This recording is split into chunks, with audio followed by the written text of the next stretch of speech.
you've known your doctor for years, do you have mutual respect? Is there an even footing? This is the question we're going to deal with today. I'm so delighted to introduce you to Mary Sheehan. Welcome to the show. You are a pharmacist, and you have been for 20 years. Yes. And you have a completely different way of looking at, in a way, a patient-doctor relationship, and I would just want you to talk about it. What do you do when you've known a doctor for years, but all of a sudden you go into a doctor appointment and your gut is telling you something different?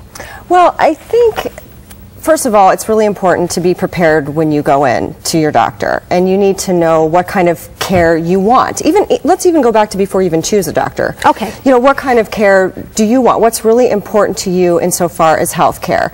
And choose that way, and then be prepared when you go in. Are you somebody that likes to have a list of questions, and you need that for security? You want that list, right?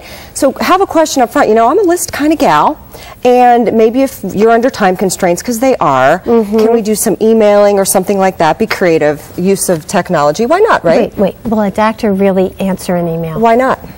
I mean, think about it. Okay. They've got time constraints. We have to start.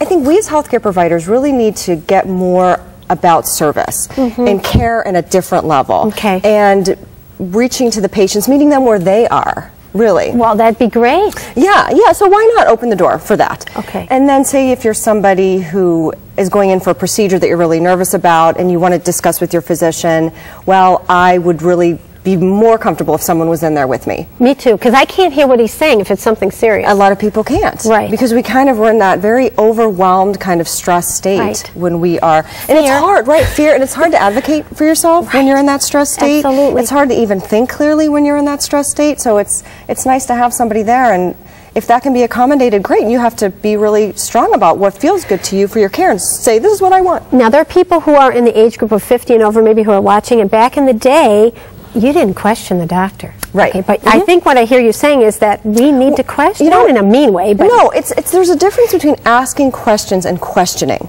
Okay. So what I tell people who are confused, like when they bring their prescriptions, is ask the question. That's a whole different energy, isn't it, than if I'm questioning you. Interrogating you. Right. You just want to have the information for yourself, because information is power. Right. Right? And information in and of itself doesn't mean a whole lot unless you're doing something with it. Right. And I think things are really changing now, and people are wanting to have the information and wanting to be their own advocates. I mean, look at the wellness movement. I know. And all the options. I know. Right? And the information that we have, and the internet.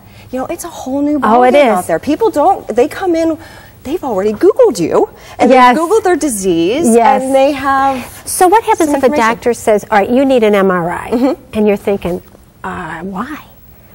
I mean, what do you do with that? Or you're not comfortable with something that's suggested. Something feels uncomfortable. I think with that, if you're uncomfortable, is it because you need more information? If that's the case, go in and get it. Why do I need this? How is it going to benefit me? What are the risks? And what are the potential benefits? And are there any alternatives? And that really goes for any healthcare encounter. Right. Like by the time someone brings me their piece of paper from the doctor, I would hope they would know what they're going to be taking that medication for. Interesting. And then at that point, you've got me there, the pharmacist, who loves to talk to you. You know, how should I take it, with food, without food? What are the potential side effects? So you are somebody who a person wants to have on the other side of the counter, because you're also looking out for them, it sounds like. It is, and it's my responsibility, and I took an oath to do that as a pharmacist, to advocate for them, and I think we need to do that. We need to take the time to simplify things. I can't tell you how many people are so overwhelmed when they get a diagnosis they never saw coming. I mean, and that's not the time to like barrage them with information, but it's just this time to say, hey, I'm going to be here for you. You call me anytime. Clearly, this is a passion for you. This is your life's work. And we're thrilled that you're on, and you're going to be coming on a regular basis. Yay. So if you're in a situation where you need questions answered, you need an advocate, Mary is the person to call. The number is 330-592-5793. Your company is called Good Medicine, and the website is goodmedicinepharmacist.com. Thank you for being on the show. Thank you so much. Stay tuned, because we've got Ask Coach Kathy coming up next.